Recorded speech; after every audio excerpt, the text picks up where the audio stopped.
All right, here we go. It is Parx Sportsbook presents Stick to Hockey Live. Jason Myrtetus, Sean Shapiro from The Athletic going to join us in just a couple of minutes. He wrote a fascinating piece, which we'll talk about, as my phone is just like rattling around. And a ton to get into on this episode today. And it's all presented by Parx Sportsbook. Download the app. Huge week for sports gambling. Big game on Sunday and in football. And then obviously the NHL returns tonight. You can get in on that action. 2 games tonight. We'll have Tone on Thursday, Tone's Takes, and the NHL back underway, leading down the stretch drive here, the pseudo second half of the season. So make sure you grab the app. You can bet on hoops, college, pro, you name it. It's all there. Futures, player performances, same game parlays, live in-game betting, the normal puck line or money line, whatever you want. It's all there available for you to wager on with the Parx Sportsbook app, which is simple to use and easy to navigate. So grab it, download it on your iPhone or your Android, and open up an account, deposit, and boom, your first bet is risk-free up to $500. You don't have to put in a promo code or anything like that. Again, just download the app, open it, deposit, open your account, and your first bet risk-free up to $500. So it's a great deal. And make sure you give Parx a follow on the social media channels at Parx Sportsbook on Twitter, Instagram, YouTube, and Facebook as well. And there you'll get great content. You'll also get great daily specials, all kinds of stuff. So check it out. And again, it's a huge week to get into sports gambling. And it's time for you to get in on the Parx Sportsbook app. They're a local company, which is great. So you know them, you can trust them. They're not a faceless organization. And you'll definitely enjoy it. And it's a big week. And you can combine the hockey with the football, with the college and pro hoops. You can do all kinds of different things. So if you can think of it, you probably can do it on the Parx Sportsbook app. All the props will be there as well, which we'll go through a bunch tomorrow with Harry Mays on another episode of the OGs podcast for Tuesday. But it's hockey day. It is the Stick to Hockey Live podcast. And Sean Shapiro is going to join us in just a minute. And what Sean did was, I thought it was fascinating. He polled a bunch of agents, NHL player agents, and he hit these guys, and there's 20 different agents that he polled. Now, over the past 3 weeks, it says the Athletic polled 20 agents who combined to represent a total of 358 NHL player contracts, totaling an estimated $3.1 billion in salary. And by the average annual value, those contracts amount to $734 million, roughly the equivalent of 9 NHL teams by the salary cap. Agents were granted anonymity, responding to the survey to encourage the most honest and open answers. And he gets into such a wide swath of different questions and puts together this great piece on The Athletic. It says opinions on teams, owners, Gary Bettman, gambling, the ESPN deal, the Olympics, and more. So I read this piece. I'm an Athletic subscriber, and I'm a big fan of the coverage that they provide on the NHL, whether it's Sean Shapiro, Jesse Granger, Charlie O'Connor. I mean, there's so many guys, Pierre LeBrun, who we've had on before, and all different guys providing great coverage of the NHL. I love the fact that part of their model, too, was to cover the NHL and cover it really well. And they've done that. So we're going to talk about that article and the state of the game, because there's elements in the state of the game. And I heard Elliot Friedman use this terminology the other day on 32 Thoughts. It's at the 16-minute mark of not the newest episode, the one from, I think it was Friday. He said, hockey's better than it shows sometimes, just from a community standpoint. And, sometimes we have these ugly moments. And what he was referring to was the Rocky Wirtz, the town hall that the Chicago Blackhawks had, and Rocky Wirtz really laying into a couple of different reporters. And it was just so out of line, so out of touch. And, sometimes there's elements in the game that are ugly and need to be reformed. And as Friedge referred to it, that was a self-inflicted wound. Like, that didn't have to happen. They had to know that question was coming. But we're going to talk about the state of the NHL in this episode as well, because I love the game. If you guys are watching this, you love the game.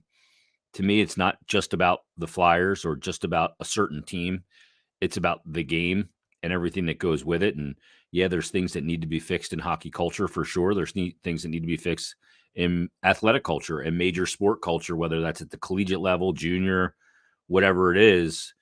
There are a lot of elements that need to be fixed and things that have happened and probably still happening, unfortunately, that are unacceptable. But we'll talk about that. And there's a lot to get into with Sean Shapiro. Flyers will be back in action coming up on Wednesday. And Per Bob Road Truck, actually, who is the announcer for the Phantoms, Bill Meltzer had just sent this to me that Ian LePerriere said he anticipates all three of Cam York, Morgan Frost, and Isaac Ratcliffe in the Phantoms lineup tomorrow night. So that doesn't mean if they're playing tomorrow night and they're not at practice tomorrow that they're not going to be back with the Flyers on Wednesday, but we'll see. And those guys, all three of them were lent down, to the Phantoms during the All-Star break and to get some more hockey in, get some high-minute, high-volume playing time in with the Phantoms during the break as well. Now, Giroux, obviously, Claude Giroux wins the MVP of the All-Star game. And, some people are like shitting on it. And like, if you tweet out that, like, hey, congrats to Claude, and there's people shitting on it, it doesn't, we're not saying that because he won the MVP that fixes anything or that changes anything for the Flyers. It's just, and look, All-Star games are what they are. They're just kind of, okay, whatever. It's an All-Star game. There's not a lot of effort out there, but somebody wins an MVP, and he played really well this weekend. But a lot of people like want to shit on you when you have a positive thing to say about him winning the MVP. I just don't get that.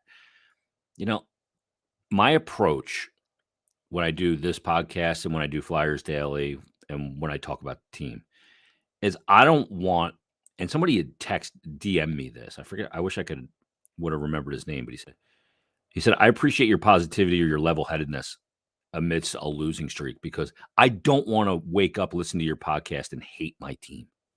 Like, who wants to hate their team? You can hate where they are right now, but whatever. All right, let's get to Sean Shapiro right now from The Athletic. He doesn't hate the team, and he's part of a great team. I've told you guys so many times that I am a subscriber of The Athletic. The coverage they provide on the NHL is fantastic, and he joins us right now at Sean Shapiro on Twitter, and he joins the Hockey Live show. Sean, how you doing, man? Good. What an opening. Don't hate your team. I was like tweeting out that, congrats to Giroux, and people want to shit on you for it. I'm like, come on. I mean, like, it doesn't fix the Flyers. We understand that, but that's Twitter. That's that's the cesspool of social media. Yeah. I just wonder whether my one observation on All-Star Game in cars is, does Claude have to drive the car from Vegas to Philly, or does he get someone to drive? I just want to know how the car ends up getting back. All I want to know. Yeah, or is it like at a local dealership now? Yeah. Somebody had tweeted out, and I thought it was good. They said that Claude said, just ship the car right to Colorado. I'll meet it there. and by the way, I loved your tweet before the game. The world, like Twitter, would have had a meltdown if Tom Wilson would have been named the MVP. Yeah. and then he scored 12, 13 seconds in, he scores right away. Yeah, like it was. Oh. It was good. Whenever he's trending, I'm like, oh boy, what's he trending for now? You see it like in your Twitter on the side, and you're like, oh no. And then like the hit he had a couple weeks ago in that Boston game was like just a clean hit, but people like to just absolutely demolish that guy because he's a polarizing player in today's game. Sean, let's talk about this piece that you did on The Athletic. I was fascinated by it because I love when you guys grant anonymity and, you get real information, and the agent angle of information, I think, is a really important one because, the agents are part of the business, but they're also in the people business because their clients are people. We look at pro athletes and we go, oh, they're Superman and whatever. They'll just go wherever for the money. That's not true. So when you kind of put this together and decided what you wanted to poll them on, what kind of came into your mind and the way you shaped this? Yeah, and I think I led the story with this line. In the past, The Athletic, we've always done player polls, but almost any time you asked a player anything business, CBA, PA related, or even if you asked somebody something in general about the league, it was always, they either kind of deferred, I have an agent for that, or even a lot of those questions where you may have a guy who you can ask him, oh, well, how is this team compared to this team? And they've only played in one spot for like, it's when you ask players. And so I kind of took that concept of let's take this to the agents. Players have deferred to them on this, and who better to kind of be able to gauge how players are treated and looked at from across the league. It's, if you're a player and you played one spot for your entire career, or even if you played only two spots, you don't really have a good, fair recollection of how everyone treated across the league in different spots. And that's kind of where I looked at from the agent perspective. And so as I kind of went into this exercise, it was, okay, what are some of the things I would want to know? And this is the first blush at this. We'll try again next year. Maybe the questions will be refined a little bit, but some of the things that let's talk to the agents about. What teams have those reputations where they treat the guys right? What are the, maybe even more so important, what are the places where there's something you want to avoid?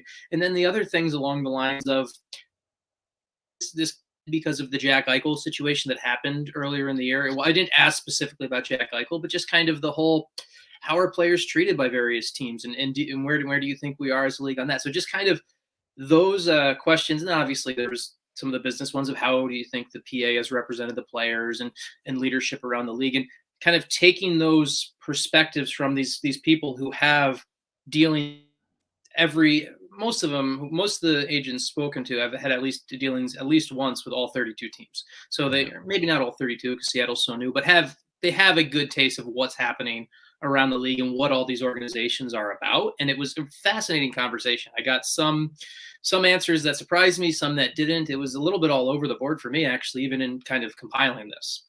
Yeah, the thing is, like the Eichel situation, and I'll look back at the Marc-Andre Fleury situation as well, kind of peeled back the onion a little bit for some people, in that these guys are people too. Jack Eichel wanted to control what happened to his body. He's got to live in the body beyond hockey and now and obviously forever.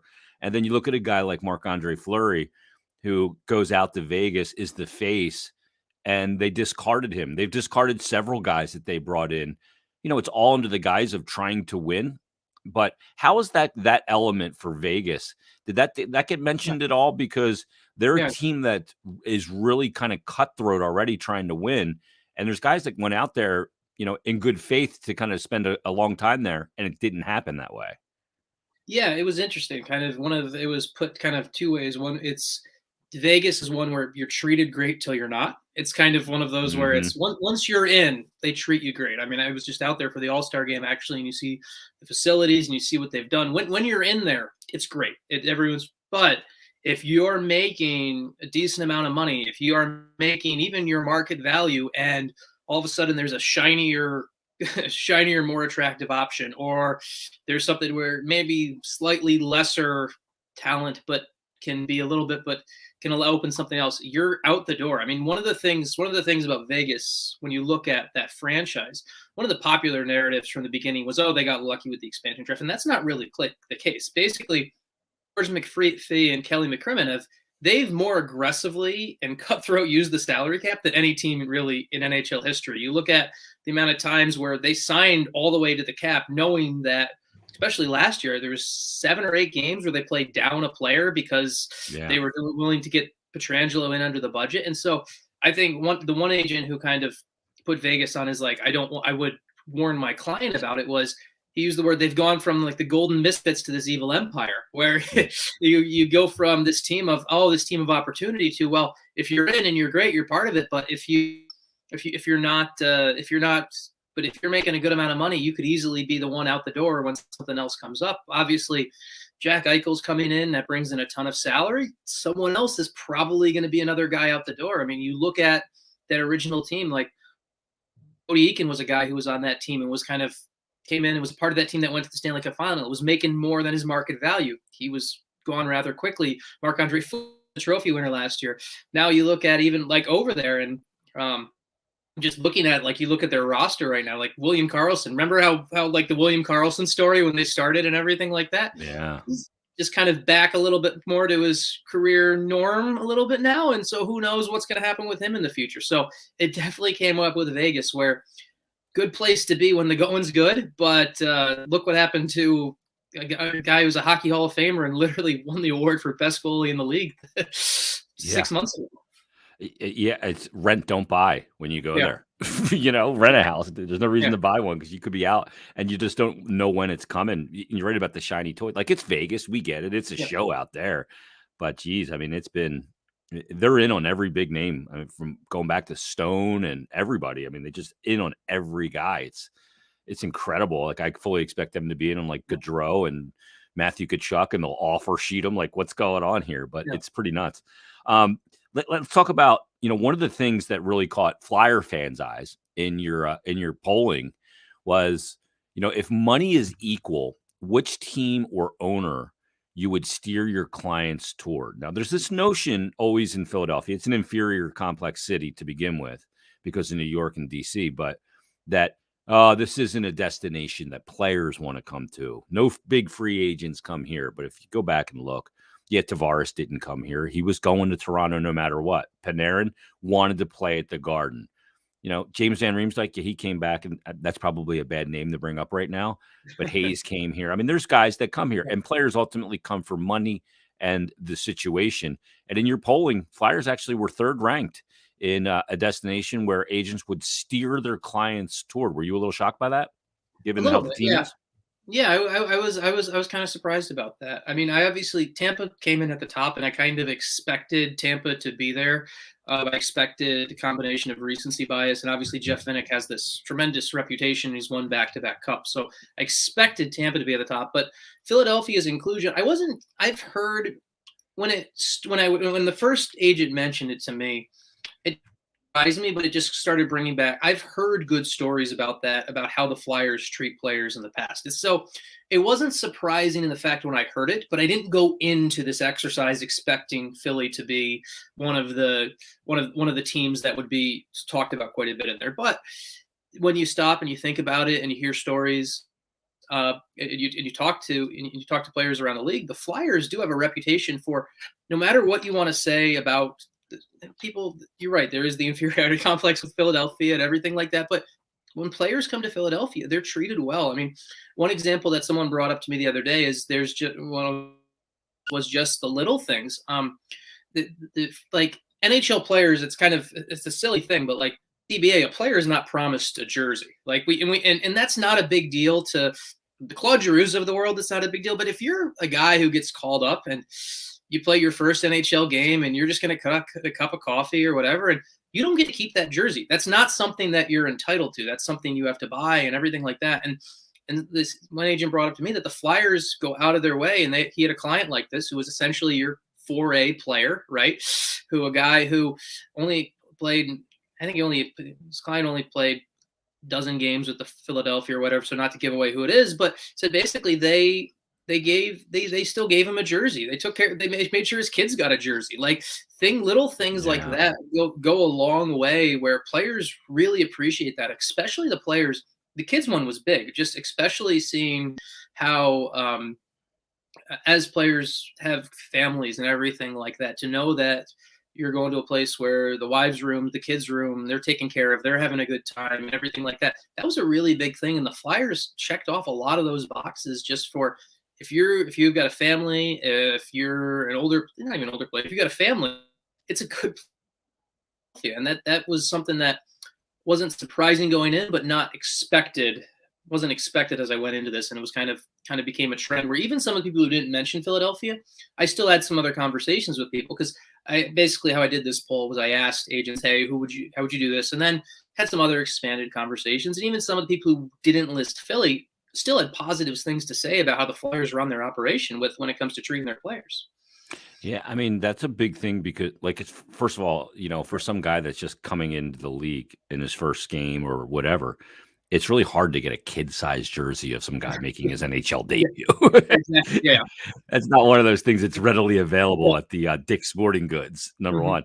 And that is a big thing, happy wife, happy life, because when you're living this lifestyle of, kind of nomad all over North America, you want to know that when you go there, your family, your wife, your kids are assimilated and, they're having a good experience, because if not, it can affect you as a player. when you look at it too, was there anything brought up about, because one of the notions too sometimes is that the fans are really tough on the East Coast, whether it's here, Boston, New York, you look at that Northeast corridor where the fan bases, and Philly's obviously got a reputation for it that's well-founded, but that the fan base is extremely demanding. Did that ever come into the fray at all with the agents? It didn't come up as an issue with Philly. I mean, the more of the media microscope came up with Toronto. There's some guys who talked about when you're playing in Toronto, you're treated really well, but there is that incredible microscope. When it came to Philly, there wasn't as much of the media microscope part of it. There was some discussion just the fandom perspective of there are some places where in the NHL where even if you win, you're going to be an also ran in that city, where someone brought it up as a positive, where Philly was one of those places where if you win there, and if you were on a team that won a Stanley Cup there, you're going to be remembered forever. That's something that's not going to be taken lightly. And that was kind of a thing. Players like playing in a market where people care what happens the next day. Yes, when you're not doing well, it starts to get overbearing, but it can be overbearing. But at the end of the day, most players want to play in a spot where when you win and when the team's doing well, people actually care what happens. And that goes a long way. And I actually think it's more of a positive because while Philly does get a bit of a reputation, it's not nearly the microscope that a Leafs player has. And maybe that's because there's more of the split of you're splitting. Philadelphia fans are probably splitting their passion between 4 major sports teams, or in Toronto it's one team, and maybe it's the Canadian market or whatever. But either way, I think it kind of ends up being more of a positive than a negative, even though it can come with. I mean, it's not like I lived in Dallas for a little bit. Let me give you an example. I lived in Dallas for 4 years. I covered the Stars before I moved into my typical role. There's not a show like this about the Dallas Stars. The Dallas Stars aren't on sports talk radio.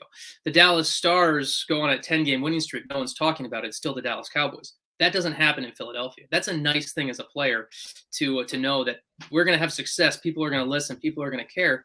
And yes, you're going to take people having opinions about your game, but it's good to when people care enough to give opinions about your game. Yeah, let me ask you about the tax situation. Yeah. Because I've talked about this a lot. Yeah. The team that's top on your list is Tampa Bay Lightning. Yeah. Florida's on your list pretty high. Dallas is another team that you just mentioned. Yeah. And you look at, Vegas, there's no income tax. Yep. Teams can pay players less and they can still bring home same or more than some other cities, and especially when you look at the Canadian market. How much does that play into it where, you have some of these cities, good lifestyle and in Tampa, you live on the lagoon, you got the jet ski, good team, good facilities, no tax. Or you go up and, hey, let's go play in Alberta or let's go play in Ottawa. That's got to be a huge disadvantage. I've kind of made the case, Sean, that that's part of the reason why a Canadian team hasn't won the Cup since '93. It's definitely a fair estimate. It's not estimate, a fair observation. And there's always going to be, even before what the events of the past 18 months where you still have Canadian teams playing with no fans in front, you always had detractors from players from going to Canada between the tax situation, between a little bit more of the media microscope there, between kind of how things have a couple other things that here and there. And you look at obviously Tampa, one of the reasons they've been able to build the team they have is Steven Stamkos, Nikita Kucherov. They're able to get contracts at market value take-home wise in Tampa at lower than that AAV would be in another in a place with more with actual state income tax. I think where it's a reason we should actually give a team like the LA Kings more credit. The Kings play in California where the tax situation is incredibly taxing, and they've won 2 cups within the past decade. So the Kings deserve a ton of credit for what they've done in that regard. It definitely plays into effect.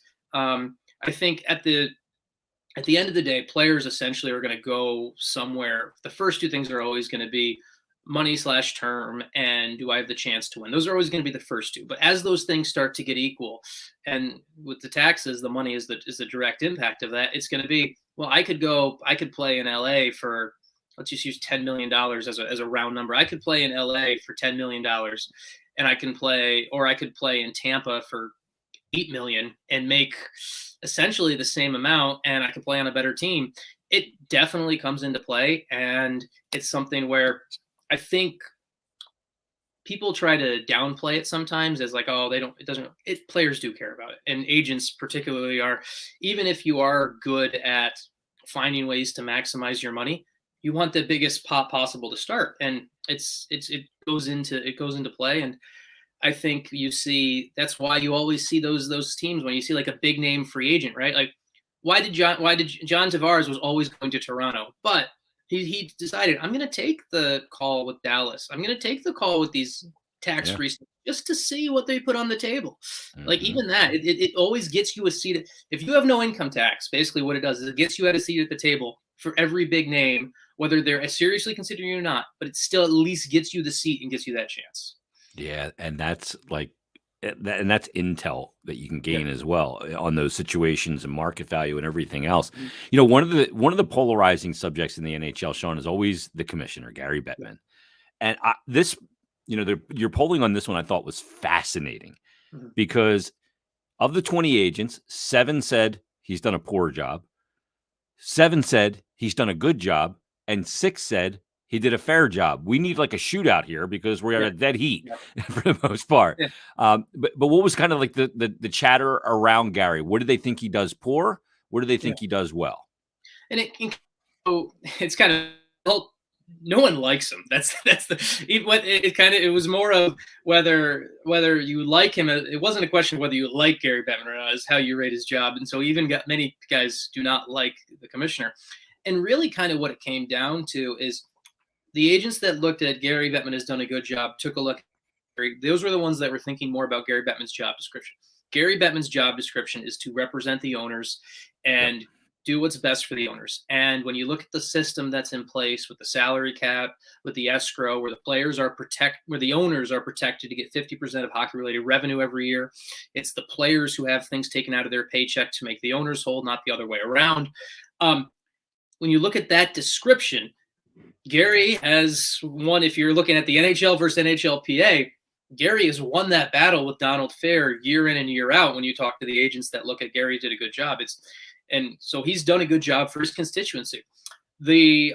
On the flip side, when you talk about what has Gary done on a poor perspective, it becomes has he done enough to grow the game? Has he done enough to grow the sport overall? And that's where there's a lot of agents think that it's lacking, where more could have been done, more could be done to grow the game. There could be the way one thing in particular that came up is how he handles crisis is a negative. Of the Chicago Blackhawks situation is obviously on the forefront, and this was even before this poll. I want to this poll came out on Thursday morning, the Wednesday night before was the whole Rocky Wirtz blow up. All of this was done before all the Rocky Wirtz stuff came even further into light. But even how Gary handled the Rocky Wirtz thing, it was I'm going to protect the owner and kind of massage it down a little bit, which he did. And so Gary does a great job for his constituency. We have to remember at the end of the day, even though he's the one that gets booed when he Stanley Cup and everything like that, his job is he's the messenger. He works for the 32 owners effectively, and he doesn't work for the players. That's not his job description. Obviously, they're part of the NHL, and he's the commissioner of the league, but he works for the owners. And when you look at it by that description, Gary's done a good job by protecting that constituency. Has he done the best job growing the game? Probably not. There's definitely more that could be done, and overall, I think Gary also, there's a couple that were in that kind of average fare we kind of had the call of let's talk again, let's talk next year. And when we don't have the freshness of the league coming out of a pandemic and getting 2 Stanley Cups award in the past 2 years, because there's some people who probably would have rated Gary a little bit lower, but had to kind of give a little more credit for the league being able to actually get 2 Stanley Cups awarded within the past 2 years.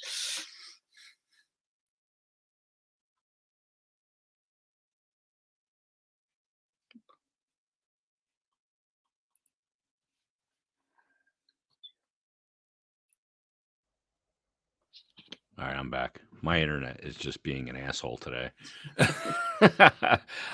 Last thing for you, Sean, Sure.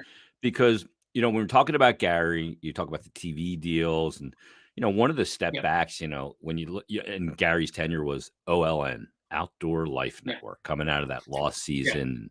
Yeah. The NHL has had so much work to do to get back. They signed the new deal after NBC with ESPN and Turner. You have ESPN Plus, and whether people want to admit it or not, streaming.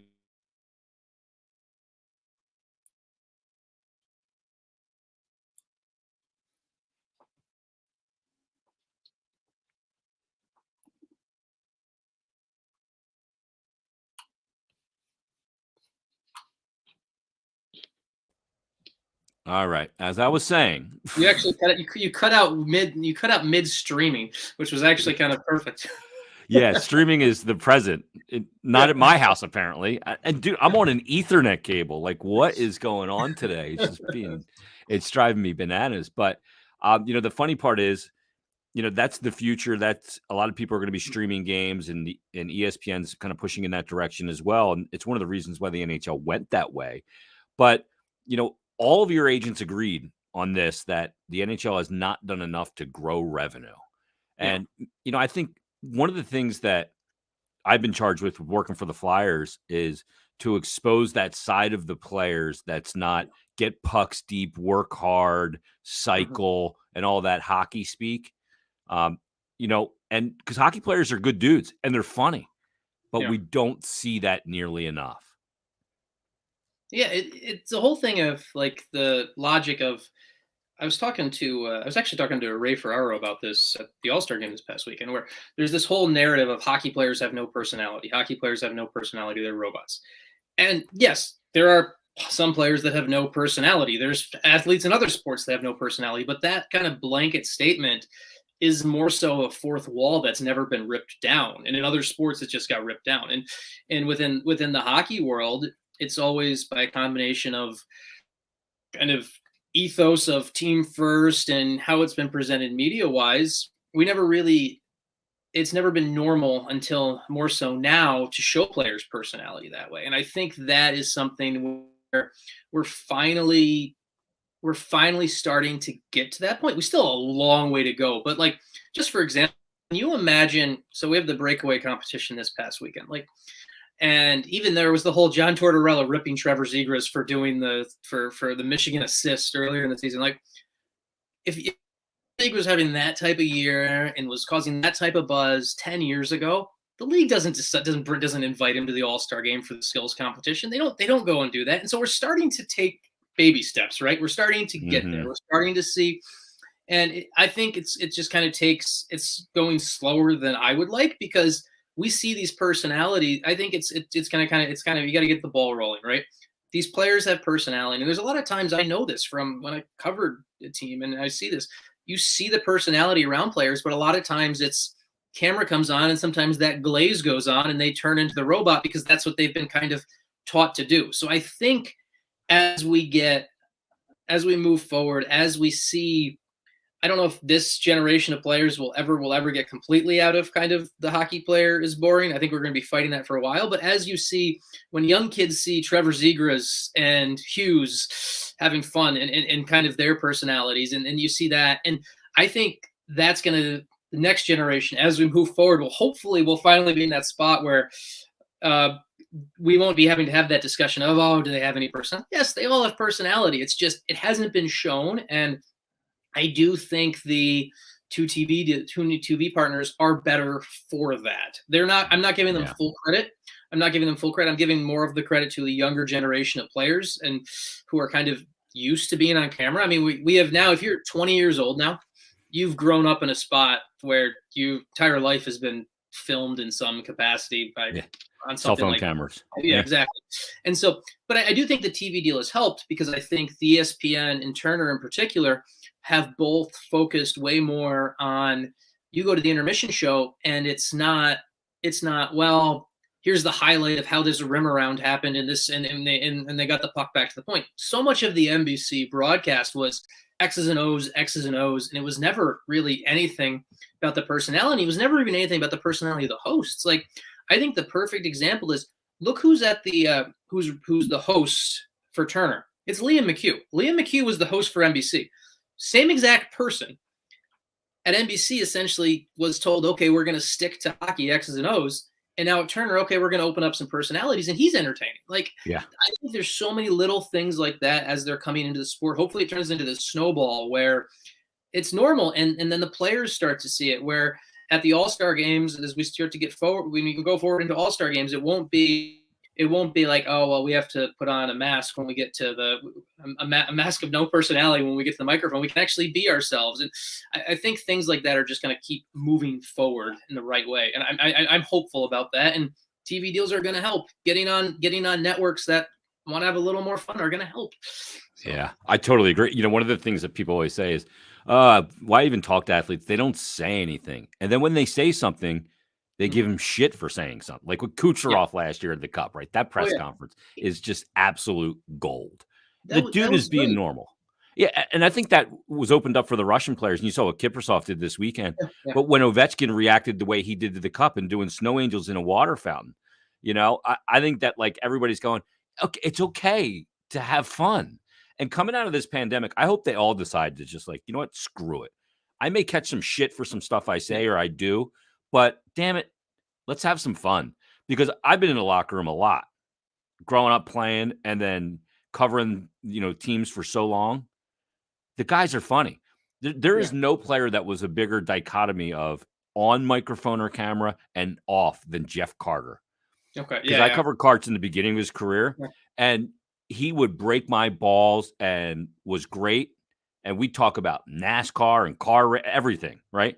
As soon as I had the microphone in front of him, it was like I was talking to a guy that, like one word answers. I just don't think he wanted to do it.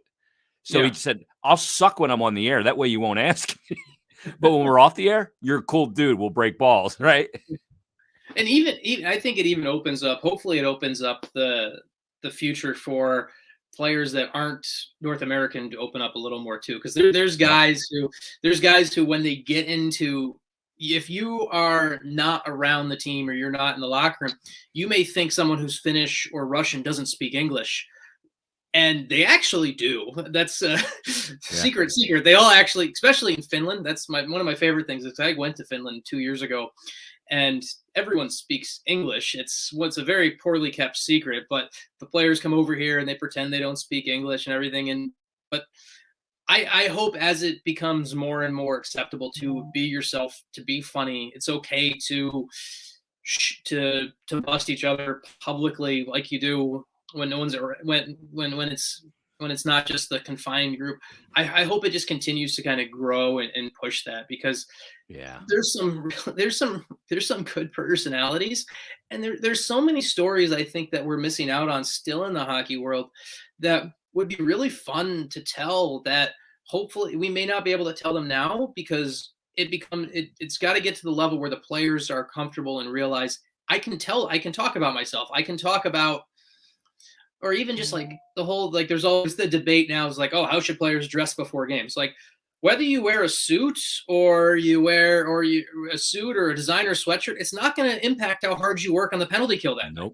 Like, totally and so agree. once that kind of gets broken down, I think we'll be moving to a much better spot. Yeah, totally agree. One thing we can all agree on is the coverage at The Athletic on the NHL is top notch. It's why I subscribe. I have subscribed for years. People think I work for The Athletic. I don't, but I subscribe and I read it, and I appreciate you doing.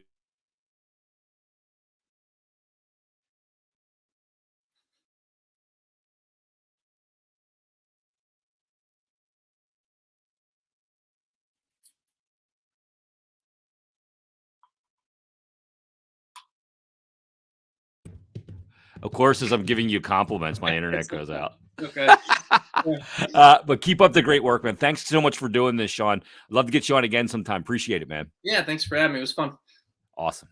There's Sean Shapiro from The Athletic. Great job, and we appreciate him joining us on Parx Sportsbook presents Stick to Hockey Live, and just great coverage that they provide on everything NHL. They do such a good job, and they cover it from all angles, whether you're into analytics or you're into guys like Pierre LeBrun, breaking news, Sean in the business side, just awesome stuff. So again, subscribe to The Athletic. You will not be disappointed. Let me tell you about Parx one more time. Parx Sportsbook, huge week for sports gambling. It is the big game coming up on Sunday. It is the return of hockey tonight, hoops, college and pro. It's all there for you. So make sure you check it out and download the app on either your Android or your iOS phone and open up an account. No promo required. New customers, you're going to get a $500 risk-free bet. $500 just for signing up. And again, no goofy code to put in and jump through any of those hoops. You can bet props, spreads, parlays, same game parlays, live in-game betting, player performances, money lines, you name it, puck lines. It's all there for you. And you're going to enjoy it. First to score, points in the game, power play, rushing yards, passing yards, everything in every sport you can get in on. And you'll have a ton of props this week as well. So make sure you download the app, Parx Sportsbook, on your Android or Apple iPhone, and open up an account and get that $500 risk-free bet. Make sure you follow Parx on all the social channels. Great stuff. At Parx Sportsbook on Twitter. You can follow him on Instagram, YouTube, and Facebook as well. And there you'll get daily specials. You'll get great content. Natalie and Sam and Rich Gannon with Super Bowl week and Eddie Alvarez. All great stuff that you're going to find that we're putting out. And so much good stuff for you to check out. So make sure you follow at Parx Sportsbook on Twitter, Instagram, Twitter, Facebook, and YouTube. And it's all there for you at your disposal. And you'll really enjoy the content and all the other accoutrements that come with it.